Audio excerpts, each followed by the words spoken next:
From the new North Charleston Police Chief to the police survey to the Charleston Area Justice Ministry to the upcoming mayoral election, I sit down exclusively with North Charleston Mayor Keith Summey for a special edition of Quintin's Close-Ups. And be sure to download the free Quintin's Close-Ups app in your Apple or Google Play stores. Mayor Summey, it is so good to see you again. Always, my friend. Likewise. Let me pick up actually where John Singletary, your running mate, has basically talked about, and that is basically the campaign right now for mayor of North Charleston 2019. And I know that you also watched the interview with Thomas Dixon a couple of weeks ago. What's right and what's wrong in what they're saying about your record? Well, I think they're trying to establish falsehoods. And I'm not going to get into a match with them, fighting with them. I've got a city to run. And I've got plenty of time for campaigning next year when the election actually comes about. I'm very busy doing some things right now in the community. We just opened up a brand new senior facility on Dorchester Road. We're in the process now of getting in the next 30 days a brand new fire station up in the Otranto Road area and a brand new senior adult facility. We're negotiating now to do a build to suit 3 gym complex up off at the end of Remount and I-26 that will create more activity for our young people. A lot of our kids are involved in travel ball, and this will actually help us to host some of those travel ball events here, bring revenue in from the hotel, motel, restaurants, but the added service that we have. And a gym can be used for volleyball, it can be used for basketball, it can be used for so many other things, cheerleading competition. Sure. So we'll be going after bringing things that our children normally have to travel to participate in, trying to bring as much of that here as we can. It's good for our young people and their families, but it's also good for the economy as well. Sure. And let me get back to what they're basically saying about North Charleston Police Chief Reggie Burgess. Obviously, he's been with this particular department for many, many years. And you were telling me off camera that the reason why he's just now getting where he is because he needed some management skills. I mean, Reggie is one of the finest people that you will ever need. The worst thing you can do is put someone in a position to fail.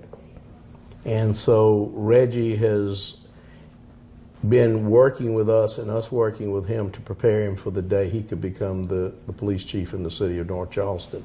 And he did. He worked very diligently to hone in on his management skills. His heart's always been there. I mean, he's got the heart. That doesn't mean that something could happen and everybody in the world want to blame him. Unfortunately, that's part of life, especially in law enforcement. But I can tell you, the first 4 months that he served as chief, he's done an outstanding job. His community outreach has been excellent. And he is, the people within the department look up to him and admire him. And I think a lot of the community does as well. So you just have to work. If you've got, the worst thing you can do to someone is put them in a position they're not ready for. I want to give people that I promote, and I promote from within a lot. Sure. In every department. And it's because I've had the ability to watch the growth and make sure that those people that we promote are qualified to take the job, and they feel confident they can handle it as well. And that's where we are with Reggie, and I'm extremely proud to not only have an opportunity to see him achieve and succeed, but to know that he's there because of our ability to try to develop relationships that let people grow. And you talk about relationships, but obviously you are all about diversity. Oh, absolutely. I mean, you have how many African American in departments in this particular city? I have 3 African American department heads And then I have others that are, not only do I have an African American police chief, I have an African American deputy chief. And in the fire service, I had an African American fire chief who retired. And the guy who got his job was promoted from within. I try to do that as much as possible. Same thing has happened in our building department. Darvis has been in charge of our building department now for probably 20 years. Wow. And he promoted up from the assistant. Gwen Moutry, who is in charge of our planning department, was promoted from within to take over that department. But then I've probably got 3 or 4 other female department heads as well. I just believe that people who show the leadership skills have taken the time not to just come to work and do their job, but learn from what they do to prepare themselves to make their department look the best it can and provide the services to the people. And all these people that have been promoted from within have demonstrated that to me. And let me go back to the North Charleston Police Department. Obviously, from Channel 5, this reads this. A new survey will grade North Charleston Police on everything from fighting crime, visibility, and helping crime victims to the use of excessive force and stopping people without good reason. Tell me why the survey, why now? Well, I think that we have been working diligently in the last 5 years to make changes. This is sort of a report card. Okay. And it gives us an opportunity to see how much the community thinks that we've been able to accomplish the changes that we've made. And at the same time, it gives us a map for the future on other things that we need to do. I mean, we've advanced ourselves unbelievably. When all this stuff came out about you got to have a police officer in every school, we did that 5 years ago on our dime, not on the school district's dime, not on the county's dime. We spend over $2 million a year to have police officers in schools. And we have like 31 police officers that do nothing but work in the schools trying to develop relationships with the children. I mean, it's not about going in. Every one of our police officers that are in our schools volunteered to work in the schools. If you've got a police officer that doesn't want to engage children and you put them in a school, they're going to fail. So we have worked to make sure that our people that are in the schools are there because they have a vision of the relationships that they can establish within the school so that the police officer becomes their friend and not the guy you see out on the street arresting somebody. Let me take you back to the community. This is the headline from the Post and Courier recently. Former longtime North Charleston City Councilman Don Hayes dies at 86. Where are you emotionally with that? Well, first time I met Don Hayes, oh gosh, I've been married, this June will be 49 years. And so about 2 years into the marriage, we bought our first house. And we needed to paint the inside, whether it needed or not, the ladies want to change the colors. And so I went to Sherwin-Williams in the old Pine Haven Shopping Center, and Don was the manager. And we became friends, and then later we actually served on city council together for a while before I left and went to county government. And I think one of the stories they talked about where he was taking me to my first Carolina football game, right. And we saw these kids stealing things out of somebody's backyard, and we chased them. Now, I don't look like the guy that's going to be a speed merchant chasing people, but at least they dropped the things and the people got the stuff back. And that was the thing. And we always had a very good relationship. And, he grew up in the system here. He was a big boxer as a young person when there used to be a boxing program. And he gave back to the community. And so I think he was an extremely nice fellow. He's been sick for a while. And our thoughts and prayers go to his wife and his son and daughter, that their memories will be the same as mine. Very good. And let me take you, I guess, a mile away from here. And this is the headline from the Post and Courier. State's busiest airport in Charleston could see significant board turnover. And that's expected to happen in June. So what do you expect the future of that board to look like in your mind? I think it'll probably be a little more diverse. You know, you've got folks that, as folks get older, sometimes they're just ready to, because they get $25 a meeting for that, so they're not in it for the money. And I'm a member of the board, but I actually send one of my staff folks to cover it because I need them. It fits into their realm of what they do in the city. Sure. Mostly Economic development. And I can tell you the airport has grown unbelievably. I think they've got a new construction project every time they finish one. But the growth, it was just announced this week, we've got 4 airlines doing new direct flight, and that's the biggest thing that we have needed to grow this region into an international location, is getting direct flights from major cities and eventually, hopefully, direct flights from overseas. That will give us what we need to be to compete with the Atlantas and the other airports that have all of that to get people in here.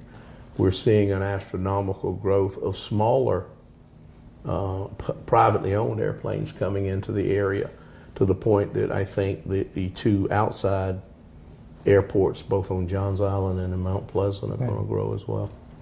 And let me get back to diversity. Obviously, the Charleston Area Justice Ministry had their meeting Monday, April 30th. Have you heard anything or seen anything that will convince you to finally go and say, hey, I'll talk to you guys about diversity and affordable housing and criminal justice about our city?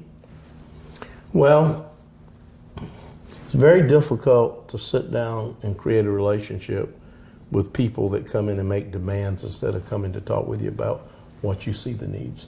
And let's get a camaraderie working together.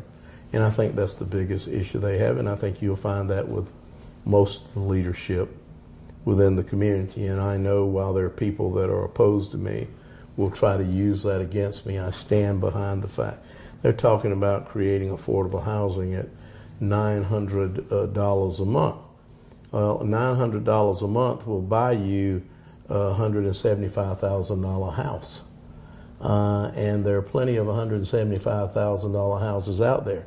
I think the $900 is just a fabrication because there are people that can't afford $900 a month. So what are we going to do? That's what I'm looking for. How can we take our neighborhoods that are trying to rebuild and create an environment in those neighborhoods where you're going to see not just growth of improvement of the housing, creating a better place for folks to live in, but how do we grow the people that are living there as well? Creating the job activity and the things that we can do in their community to make their life better. We've been working on the southern end of the city, which, the main thing is people don't want to remember that when I became mayor, Union Heights, Ackleby, Dorchester Terrace, Dorchester, Wayland, Brentwood were not part of the city. I went after those neighborhoods to bring them in because, to me, they were always part of North Charleston and should remain part of North Charleston and should have the opportunity to have a voice in the government that can work with them. We're looking to create more affordable housing. One of the issues that out there is that our housing authority handled a lot of that. The federal government has cut back on the monies that come into housing authorities to create additional affordable housing. So we're trying to work with some developers to see if they're willing to create affordable housing. A 4-bedroom, 3-bathroom, 3,000 square foot house is not affordable housing.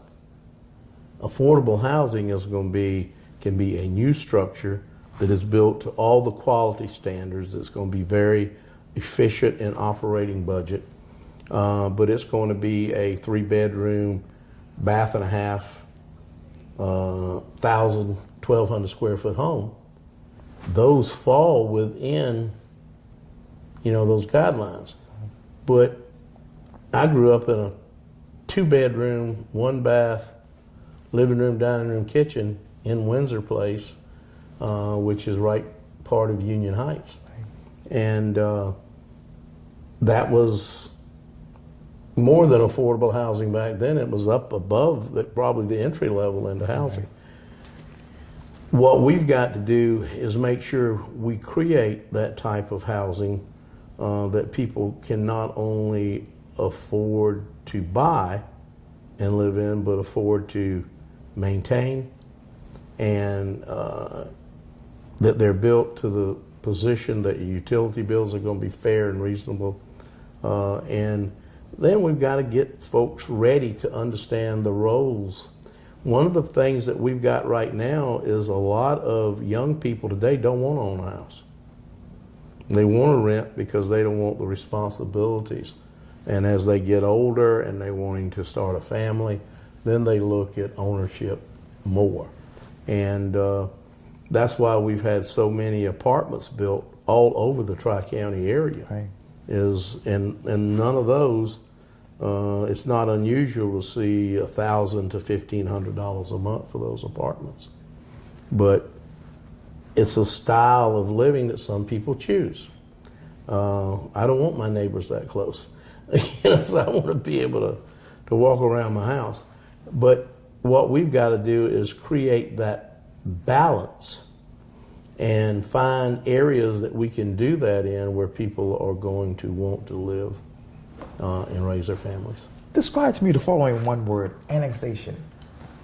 Annexation is about growing your community so that you do not become stagnant. And what I'm saying about that, if you look at the annexations we did in the Dorchester Road corridor, and we now have somewhere between 20 and 25,000 people living in Dorchester County. When those neighborhoods are developed, they're developed with new drainage, so they're not a burden on the city for that. They're developed all with sidewalks, underground utilities. So a lot of the maintenance costs that we have to do in our older neighborhoods goes away. But the tax base is the same for that neighborhood it is for the older neighborhood, that we need to go in and do upgrades to enhance the quality of life, make the neighborhoods better. So the funds that come in from that growth can help offset the cost to do that. It's very unusual. Park Circle is probably the difference that we've seen, that property values in older neighborhoods grow crazily. But we have seen that happen in the Park Circle area. If you're not able, average budget in any government goes up 3% to 4% a year. If you're not having that 3% to 4% growth, you're dealing with one of two decisions: increase taxes or cut services. Like the city, and people have not, the media has not played on this real well. In a 3-year time frame, we're being required to go 6% additional into the retirement fund that the state mandates. Okay. Now, they covered 1% a year the first year, and then 1% a year the second year, although we did pick up the other 1%, so now we're at the full 2%, so we're going up 2% a year. And when the largest part of your budget is your workforce, and if you go up 2% on a $50 million budget of payroll only, then you're looking at $1 million increase, which is $2 million in taxes. And so we've been able to do those things without increasing the taxes. And how we've done that is by growth. And I believe We've annexed areas in Dorchester County and west of the Ashley that may not be developed in my lifetime as mayor. But whoever comes in after me is going to have the ability to grow their community. We have been fortunate that we've done some infill growth in the area, and we've seen values rise. That doesn't mean that eventually those values will start to go down. I mean, somebody asked me the other day, when did I think housing prices were going to either freeze or come down? I said, when interest rates go up. You're talking about affordable housing. When you go to apply for a loan, your house payment cannot be over a certain percentage of your monthly income or annual income. It's based on that. So as interest rates go higher, it drives the payment up, so the amount that you can pay for the house to meet that standard has to be diminished, or you buy a less expensive home. And, you know, people like to think that local government controls everything. Listen, we're in the grasp of the state and the federal government. There's things that we are mandated to do, that we have to do, and we have to pay for it. And so balancing a budget in local government today is tough, but I will tell you that probably 65% of our budget is purely related to employees, either through their salary or their retirement or health care. And, you know, we try to make sure that our employees can come to work and not worry about whether their child can go to the doctor or not because they don't have adequate health care coverage. And so we use that as enticements to get people to come to work for the city, because it's hard to go out and hire people. I mean, probably the two most affected today jobs in finding people to come to work for you is in the service industry and restaurants. Very difficult to hire people. The turnover is unreal. And law enforcement. Okay. I mean, it's difficult with the adverse notoriety that has been all over this country about law enforcement. Unfortunately, those that mess up and do bad affect a lot of times the community embracement of those that do good. And so I can't tell you how many good police officers we've lost only because they don't want to feel like that they're being criticized unjustly. And so they get out of the profession. We can only, I think this year they're only giving us 10 spots in the academy for all year. So it's becoming very difficult to hire incoming people to do law enforcement. And so then you get into a bidding war for certified police officers, and every time we raise the pay, the other surrounding entities do the same thing to be competitive. And so it's a tough war out there right now to hire people that are drastically needed to provide quality service for everybody within the community. You talk about good. Obviously, you're very happy about the Stingray staying in North Charleston. Absolutely, absolutely. You know, the Zuckers, when they bought the team out individually, there were like 4 or 5 different owners when they started, and they took that on. They've done an excellent job of contributing back to the community through the Stingrays. We're excited about the new owner. He is an energetic young man. He's not from here, but he has bought a place here so he can stay here part of the time. He's kept Rob Concannon on as the president of the group. Those of us who have been around a long time, to us, he's still cuckoo. That's what we called him when he played. Oh. He get in a fight every game and lose every fight. He wasn't a good fighter, but he had the spirit. But he has probably as good a knowledge of ice hockey in the Deep South as anybody. And he loves it here, and he's raising his family here. And so we're excited about the possibilities of how can we work together to grow stingrays in the community. That's so good to hear. Well, Mayor Keith Summey, thank you so much for your time. I really, really appreciate this. Hey, listen, I appreciate what you do and getting information out to the public.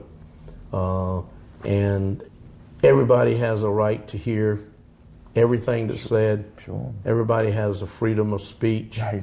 But sometimes they take it above and beyond the limit. But anything that I'm going to tell you is going to be factual. And those folks that will say that we're not factual, we're not telling the truth, tell them to come look at our records. We'll do. Show them. Thank you so much. Thank you, my friend. Thank you. Anytime.